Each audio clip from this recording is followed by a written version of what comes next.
नमस्कार, स्वागत है आपका ईटी नाउ स्वदेश पर। आप देख रहे हैं गुड मॉर्निंग स्वदेश। मैं हूं आपके साथ अशेषा अध्वर्यु और अगले आधे घंटे में हम आपको बताएंगे ग्लोबल बाजारों से किस तरह के संकेत निकल कर आ रहे हैं। नतीजों के दम पर, खबरों के दम पर, ब्रोकरेज रिपोर्ट्स के दम पर कौन से स्टॉक्स फोकस में रहेंगे उस पर नजर डालेंगे। और हमारे साथ कई सारे दिग्गज मेहमान जुड़ेंगे जो आपको आज के सत्र के लिए रणनीति और स्टॉक स्पेसिफिक आइडियाज बताएंगे इक्विटी मार्केट में। और शो के लास्ट में कमोडिटी मार्केट में किस तरह की रणनीति बनानी चाहिए उस पर भी फोकस करेंगे। लेकिन सबसे पहले ग्लोबल बाजारों से कुछ संकेत निकल कर आ रहे हैं उस पर फोकस करेंगे। और गिफ्ट निफ्टी से पॉजिटिव ओपनिंग के संकेत, याद रखें कल के सत्र में सुस्ती दिखी थी, उसके बाद करीब 20 से 30 अंकों की तेजी के संकेत आज सुबह गिफ्ट निफ्टी से निकल कर आ रहे हैं। वही ग्लोबल बाजारों की बात करें तो ओवरनाइट अमेरिका से बड़े अपडेट्स निकल कर आए, जहां पर डोनाल्ड ट्रंप ने 25% इंपोर्ट ड्यूटी लगाई है स्टील और एल्यूमिनियम के इंपोर्ट्स पर। इस पर विस्तार में चर्चा करने के लिए अब हमारे साथ अभिषेक जुड़ चुके हैं। Abhishek, good morning. Largely on expected lines कल सुबह निकल कर आया था कि इंपोर्ट ड्यूटी लगाई जाएगी और आज ऑफिशियल ऑर्डर पर साइन कर दी है। बड़ी खबर कमोडिटी मार्केट के लिए, लेकिन अमेरिकी बाजार कल हरे निशान में बंद होते हुए नजर आए।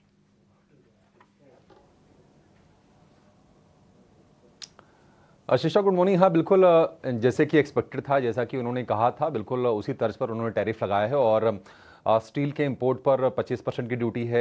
एल्यूमिनियम के इंपोर्ट की बात करें तो उस पर जो ड्यूटी हो बढ़ाकर कर दिया है, 10% से बढ़ाकर कर दिया 25%। तो एक्सपेक्टेड लाइंस पर ही है।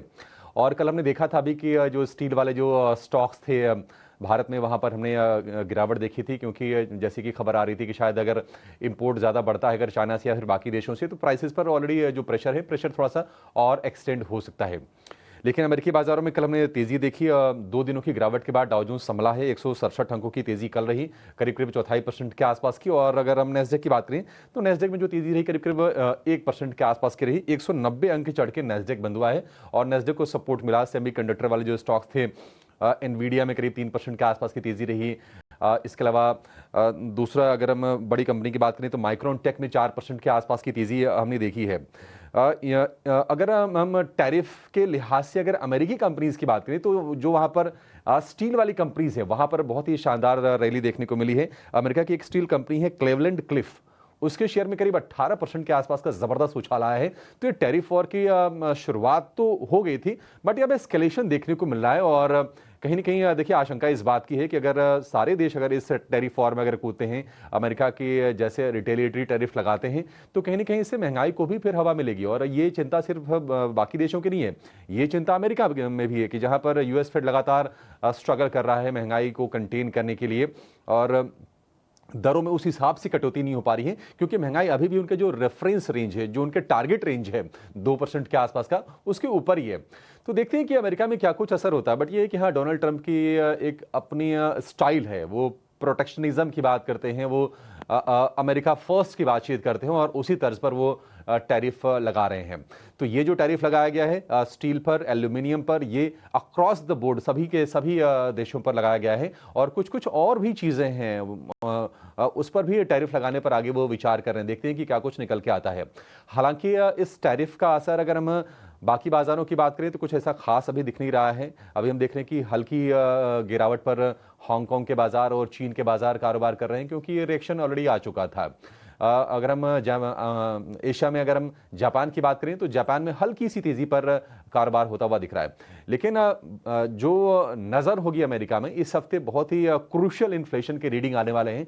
कल सीपीआई के नंबर्स आएंगे, यानी कि रिटेल महंगाई दर के, और उसके बाद गुरुवार को PPI purchasing power producers price index के भी आंकड़े पर हमारी नज़र रहने वाली है। तो देखते हैं क्या कुछ कैसे नंबर्स वहाँ से निकल के आते हैं। एक और चीज़ होगी, आज यूएस कांग्रेस के सामने फेड के चेयरमैन जेरोम पावेल का संबोधन होगा। देखते हैं कि दरों को लेकर वहाँ से किस तरह के संकेत निकल के आते हैं।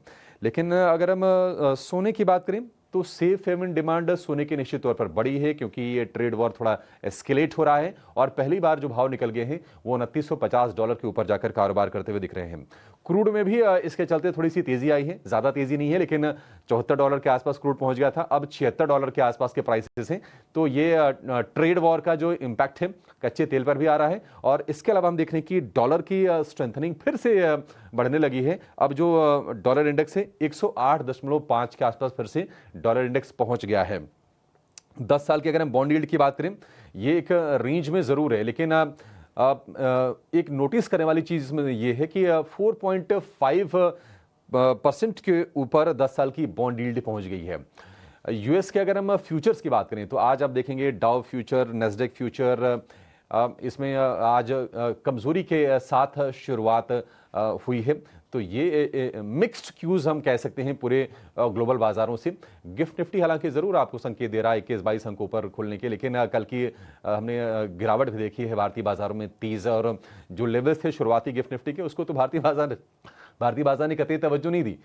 एक चिंता अपनी लगातार बनी है, वो है एफआईएस की बिकवाली, और उसमें कह सकते हैं कि जो रुपए की जो वीकनेस है वो भी आग में घी डालने का काम कर रही है। तो ओवरऑल जो क्यूज हैं वो मिक्स्ड हैं। अपने अर्निंग का सीजन अब धीरे धीरे समाप्त हो चला है, तो बाजार हो सकता है कि थोड़ा मैच्योरिटी के साथ आगे अब आपको रिएक्शन देते हुए दिखें, लेकिन आज मतलब कोई कंक्लूसिव आप संकेत नहीं ले सकते हैं। हाँ, कल स्टील काउंटर यहां पर गिरे, देखते हैं क्या वहां पर रिकवरी आती है या नहीं आती है। कोई कंड्यूसिव मैक्रो इकोनॉमिक डेटा नहीं है। ग्लोबल बाजारों की बात करें तो हाँ, अमेरिकी बाजार कल लाल हरे निशान में बंद हुए, लेकिन एफआईआईज और डीआईआईज के आंकड़ों पर फिर एक बार नजर डालते हैं। एफआईआईज ने कल फिर एक बार भारतीय बाजारों की कैश मार्केट में बिकवाली की, करीब 2460 करोड़ की बिकवाली दिखी। वही डोमेस्टिक इंस्टीट्यूशनल इन्वेस्टर्स ने करीब 1500 करोड़ की खरीदारी की। इंडेक्स फ्यूचर्स में 1800 करोड़ की बिकवाली, इंडेक्स ऑप्शंस में करीब 6700 करोड़ की खरीदारी, स्टॉक फ्यूचर्स में 2000 करोड़ की बिकवाली, वही स्टॉक ऑप्शंस में करीब 1800 करोड़ की बिकवाली कल के सत्र में दिखी थी। और केवल एक स्टॉक एफएनओ बैन में रहेगा, जिसे कल के सत्र में इंक्लूड किया गया था, मन्नपुरम फाइनेंस। वो स्टॉक आज भी एफएनओ बैन में होगा। लेकिन कल के बाजार की सुस्ती के बाद आज कौन से लेवल्स पर नजर रखनी चाहिए, किस तरह की रणनीति बनानी चाहिए, ये बताने के लिए अब हमारे साथ डिम्पी जुड़ चुके हैं। Dimpy, good morning. बताएं, कल तो बैंक निफ्टी 50,000 के नीचे बंद होता हुआ नजर आया और निफ्टी भी 23,400 के नीचे बंद हुआ। आज कौन से लेवल्स पर नजर रखें?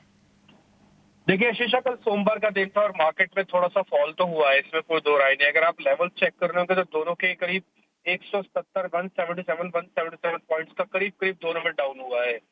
बट परसेंटेज में बैंक निफ्टी वैसे देखा जाए तो कम गिरा है, लेकिन हाँ लेवल्स के हिसाब से ज्यादा खराब हुआ है। वो लेवल्स कैसा था, जैसे 50,000 को प्रोटेक्ट करके रखता था, तो कल 50,000 के जस्ट नीचे जाके उसने बंद दिया है। ये अच्छा साइन नहीं है।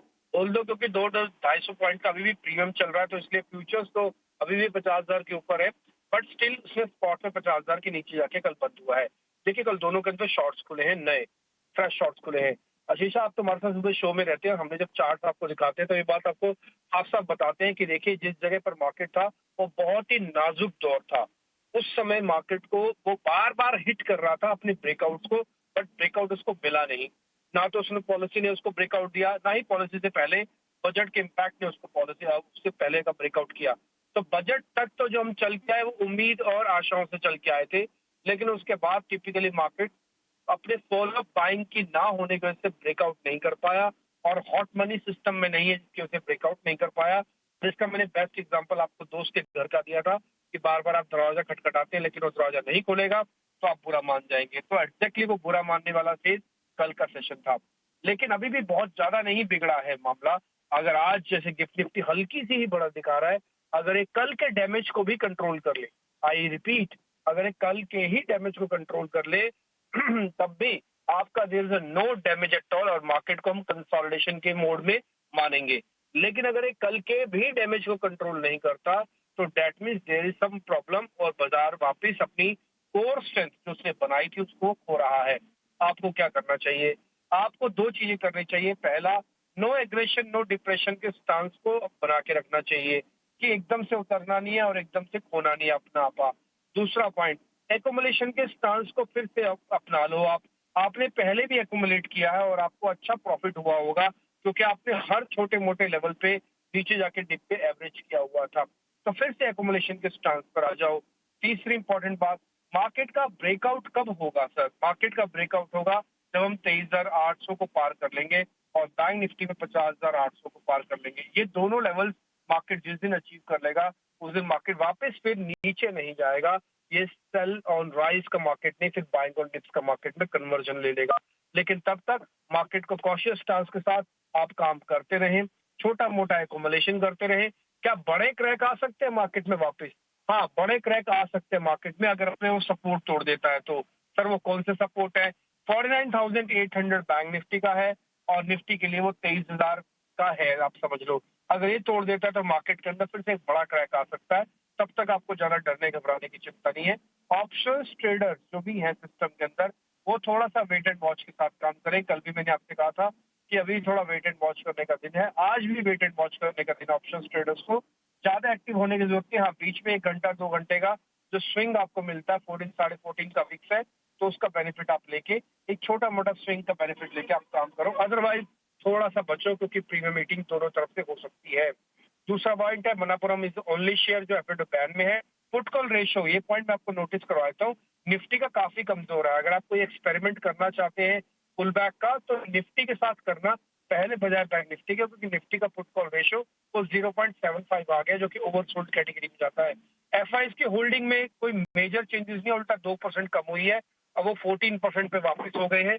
ध्यान रखा जाए 20 से वापस 14 पे आए हैं, जो थोड़ा सा मार्केट को तो ये झेलना ही पड़ेगा। और अभी कोई वैसी मेजर कोई प्रॉब्लम नहीं है। Market sideways to negative consolidation में। अक्यूमुलेशन करने की सलाह अभी भी होगी। डिम्पी, बहुत बहुत शुक्रिया समय निकाल कर जुड़ने के लिए और सभी लेवल्स जहां पर आपको नज़र रखनी चाहिए उस पर विस्तार में चर्चा करने के लिए। लेकिन बाजार पर आपको किस तरह की स्ट्रैटेजी बनानी चाहिए, स्टॉक स्पेसिफिक आइडियाज़ कौन से होंगे, ये बताने के लिए अब हमारे साथ संतोष मीना जी जुड़ चुके हैं, स्वस्तिका इन्वेस्टमार्ट के head of research. Santosh ji, शुक्रिया समय निकालकर आज सुबह ET Now स्वदेश पर जुड़ने के लिए। आपने अभी अभी डिम्पी जी को सुना होगा, लेकिन आप बताएं कि आपकी भी स्ट्रैटेजी अक्यूमुलेशन की ही होगी आज सुबह? Good morning Ashisha. तो ये मार्केट थोड़ा सा अनसर्टेन जरूर है। हमने बजट के बाद जो रैली देखी थी वो फिजल आउट हुई है, ऊपर सस्टेन नहीं कर पाया है, डिसपॉइंट किया मार्केट ने। बट अब इम्पोर्टेंट जंक्शन के आसपास है 23,300 निफ्टी को 20 डे मूविंग एवरेज है, तो ये टेस्ट होगा कि निफ्टी कल बचा पाता है नहीं। कल तो आखिरी के आधे घंटे में थोड़ी रिकवरी आई, बचाने की कोशिश की। और बैंक निफ्टी 49,700 का जो लेवल है बहुत इंपॉर्टेंट है, क्योंकि एक डबल बॉटम का ब्रेकआउट लेवल था, उसके बाद तेजी देखी थी हमने बैंक निफ्टी में, तभी सपोर्ट का काम करेगा। तो दोनों ही इंपॉर्टेंट लेवल के आसपास है 23,300, 49,700। तो जब तक ये लेवल होल्ड है, एक होप बनी रहेगी कि शायद मार्केट वापस रिकवरी दिखाए। लेकिन इन केस ये लेवल ब्रेक होते हैं तो हम ये मानेंगे कि जो रैली आई थी ये काउंटर ट्रेंड रैली थी, और अभी मार्केट वापस अपना जो प्राइमरी ट्रेंड है डाउन साइड का वो कंटिन्यू करेगा और पुराने लो की ओर भी जा सकता है। सो ये लेवल वॉच कीजिए।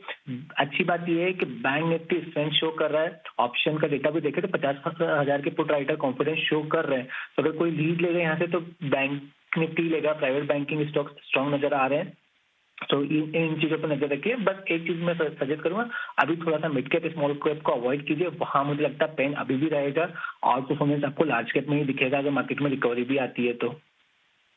परफॉर्मेंस लार्ज कैप स्टॉक्स में ही दिखेगा, लेकिन बैंकिंग सेक्टर से कोई स्टॉक स्पेसिफिक आइडिया आज सुबह? यस, मेरा पिक भी बैंकिंग स्पेस से ही है। मुझे लगता है कि अगर आउट परफॉर्मेंस आएगा तो बैंकिंग स्टॉक्स में ही आएगा। कल भी हम देखें तो कोटक महिंद्रा बैंक जो स्ट्रॉन्ग आउट परफॉर्मर रहा है, नतीजों के बाद इसमें स्ट्रेंथ देखने को मिल रही है। कल आखिरी के आधे घंटे में इसमें एक अच्छा मोमेंटम देखने को मिला था, और टेक्निकल चार्ट्स पर यहाँ पर एक क्लासिकल फ्लैग फॉर्मेशन का ब्रेकआउट आया है। मुझे लगता है मोमेंटम आज भी जारी रहेगा। तो 2,000 रुपए का मेरा टारगेट रहेगा, 1945 का अभी इमीडिएट स्टॉप लॉस रहेगा।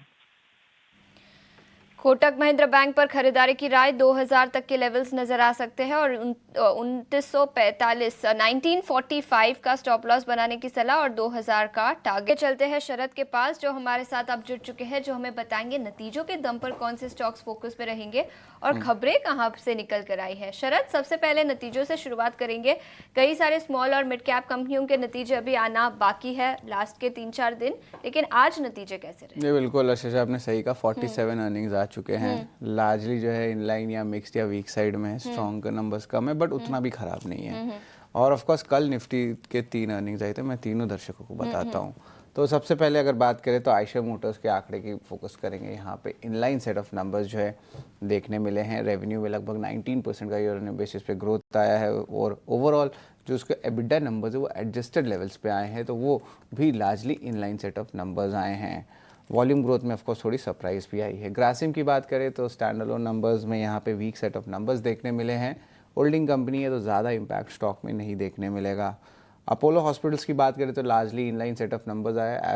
एवरेज रेवेन्यू पर बेड 8% बढ़ा है, बट जो डोमेस्टिक बिजनेस है वहाँ पे रिकवरी जो है उसमें स्ट्रेंथ आई। तो आपको जो मैनेजमेंट गाइडेंस हो गया, जो कॉन कॉल होगा 2:30 बजे, उस पर जो है बहुत बाज़ार की जो है नज़र रहेगी, खास करके Q4 अपडेट्स क्या आ सकते हैं और ओवरऑल रिकवरी कैसी लग रही है सेगमेंट में। तो ऑफकोर्स 3 निफ्टी अर्निंग्स के बारे में तो हमने आपको बता दिया, लेकिन एस्कॉर्ट्स क्यूबोटा की बात करें तो यहाँ पे स्टैंड अलोन बेसिस पे जो है largely inline set of numbers देखने मिला है। सिक्वेंशियली यहाँ पे रेवेन्यू लगभग 30% बढ़ा है।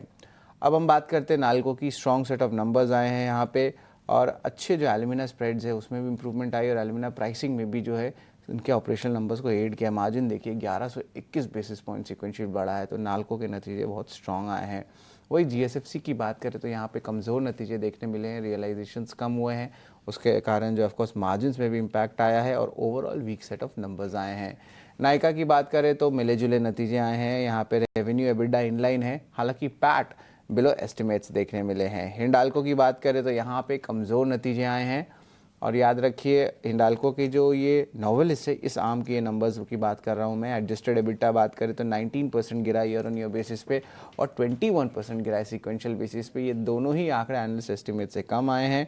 शिपमेंट्स में भी डिक्लाइन आई है और जो परफॉर्मेंस की इम्पैक्ट देखी गई है इसका कारण ये है क्योंकि वॉल्यूम्स कम आए हैं और स्क्रैप प्राइसेस में बढ़ोतरी आई, तो उसके कारण क्या हुआ है, जो ऑपरेटिंग लेवरेज है वो कम हुआ है, उसके कारण मार्जिन्स में गिरावट आए। हालांकि चौथे तिमाही के लिए उन्होंने एक अच्छी आउटलुक दी है। उन्होंने कहा है कि सेल्स जो है हायर साइड में देखने मिल सकते हैं। तो ऑफकोर्स अर्निंग स्पेसिफिक बात करें तो अच्छे अर्निंग्स या टॉप अर्निंग्स या गुड अर्निंग्स की बात करें तो सिर्फ एमटार टेक और आप कह सकते हैं नाल्को आया है। बाकी सारे अर्निंग्स इनलाइन मिक्स्ड आए हैं और वीक सेट ऑफ नंबर्स में भी आप देखेंगे तो आंकड़ा बड़ा देखने मिल रहा है। तो कुछ उतना भी पॉजिटिव या धांसू अर्निंग्स जो है नहीं देखने मिला है। लेकिन खबरों वाले शेयर्स पे भी नज़र डाल देते हैं, इस पे भी फोकस रखेंगे। सिंजीन की बात करें तो जोनाथन हंट ने रेजिग्नेशन दे दिया एमडी के पोस्ट से और सीईओ के पोस्ट से। 9 साल तक ये जो थे इस लीडरशिप रोल में थे। अब पीटर बेंस जो ऑलरेडी बाइकॉन ग्रुप के सीएक्सओ हैं यानी कि सीईओ डेजिग्नेट, वही अब इसकी भी बागडोर संभालेंगे। महिंद्रा लाइफ स्पेस डेवलपर 13 फरवरी को इंपॉर्टेंट बोर्ड मीट है फंड रेस के लिए। और वही हम बात करें Nippon life India asset management की तो यहाँ पे निसे एसेट मैनेजमेंट के साथ इन्होंने करार किया है जिस तरह जापानीज़ इन्वेस्टर्स को जो है भारत के कैपिटल मार्केट्स को एक्सेस दिया जाए। ओएनजीसी और बीपी ने भी जो है अकॉर्ड साइन कर लिया है जहाँ पे वो प्रोडक्शन बढ़ाएंगे मुंबई हाई के एरिया में। एस्कॉर्ट्स क्यूबोटा में इंटरेस्टिंग अपडेट आया है, इन्होंने जो है अपनी लैंड एसेट्स की बिकवाली की है लगभग 110 करोड़ रुपए की। बोर्ड की अप्रूवल आ गई है जहाँ पे वो अपने रियल एस्टेट बेचेंगे। हाल ही में ऑफकोर्स आप याद होगा कंसाई नेरोलैक, इन्होंने भी जो है एक अच्छी लैंड मोनेटाइजेशन की थी सेंट्रल मुंबई के एरिया में। लुपिन की बात करें तो यूएसएफडीए की अप्रूवल आ गई है और ये जो है कफ कोल्ड की जो कॉमन एलर्जी होती है उसकी दवा की अप्रूवल आई है। स्टॉक के लिए माइल पॉजिटिव रहेगा। और आरबीएनएल के लिए याद रखिए कंपनी को L1 बिडर मिला है साउथ वेस्टर्न रेलवे के लिए, 355 करोड़ का ये ऑर्डर है और इंटरेस्टिंगली कवच सेगमेंट का ऑर्डर है। तो ये अहम स्टॉक्स है जिस पे आप नज़र रखिएगा। हालांकि याद रखिए 2 इंपॉर्टेंट नेशनल इवेंट्स भी चल रहे हैं, इंडिया एरो शो और आपका इंडिया एनर्जी वीक जो शुरू होने वाला है। तो ऑफकोर्स डिफेंस और एविएशन रिलेटेड डिफेंस का स्टॉक्स और इम्पॉर्टेंटली आप कह सकते हैं power related stocks, renewable energy stocks पे भी जो है इंडस्ट्री अनाउंसमेंट्स या नए नए लॉन्चेस देखने मिल सकते हैं। तो इन दोनों सेक्टर को नज़र रखिएगा क्योंकि ये नेशनल इवेंट्स हैं और ये बड़े इवेंट्स हैं। बिल्कुल बड़े इवेंट्स जिसके चलते डिफेंस सेक्टर और एरोस्पेस इंडस्ट्री पर फोकस रहेगा। शरद शुक्रिया आप पूरी डिटेल्स के साथ हमारे साथ जुड़ने के लिए। तो कई सारे स्टॉक्स जो नतीजों और खबरों के दम पर फोकस में रहेंगे, लेकिन रविंदर अब हमारे साथ जुड़ चुके हैं जो हमें बताएंगे ब्रोकरेज रिपोर्ट्स आज सुबह कहाँ से निकल कर आई है। रविंदर गुड मॉर्निंग, बताएं। जी, तो सबसे पहले हम शुरुआत करते हैं आइशर मोटर्स से जहाँ पर गोल्डमैन सैक्स ने अपनी रिपोर्ट निकाली है और उन्होंने मेंटेन रखा है बाय रेटिंग और टारगेट प्राइस जो है 5,900 पे रखा है, जहाँ पे उनका कहना है कि जो स्ट्रॉन्ग वॉल्यूम का जो मोमेंटम है वो Q4 में भी कंटिन्यू रह सकता है। और हायर मार्केटिंग एक्सपेंस के चलते गोल्डमैन सैक्स ने FY25 और 27 का जो EPS एस्टिमेट है वो 5.4% से कट किया है। इसी के साथ साथ बजाज फाइनेंस भी फोकस में रह सकता है जहाँ पर मॉर्गन स्टैनली ने नोट निकाली बजाज फाइनेंस पर और बजाज फाइनेंस को जो है फोकस लिस्ट में ऐड किया है। उनका मानना है कि जो क्रेडिट कॉस्ट है वो 200 बेसिस पॉइंट के नीचे रह सकता है FY26 में, जो ड्राइव करेगा 25% प्लस का EPS ग्रोथ। और कंपनी को जो है बेनिफिट हो सकता है higher middle class disposable income और इंटरेस्ट रेट कट से। इसी के साथ साथ आप महिंद्रा भी फोकस में रह सकता है, जहाँ पर HSBC ने मेंटेन रखा है बाय रेटिंग और टारगेट प्राइस जो है 3520 का रखा है, जहाँ पे उनका कहना है कि जो स्ट्रॉन्ग SUV का जो ऑर्डर बुक है उसके चलते ग्रोथ आउटलुक में कोई रिस्क नहीं नज़र आ रहा है और जो SUV का जो बिजनेस है वो आउट परफॉर्म कर सकता है इंडस्ट्री को FY26 में। ट्रैक्टर्स की बात करें तो ट्रैक्टर्स जो सेगमेंट है M&M का वो फास्टर ग्रो हो सकता है, स्पेशली इन साउदर्न इंडिया।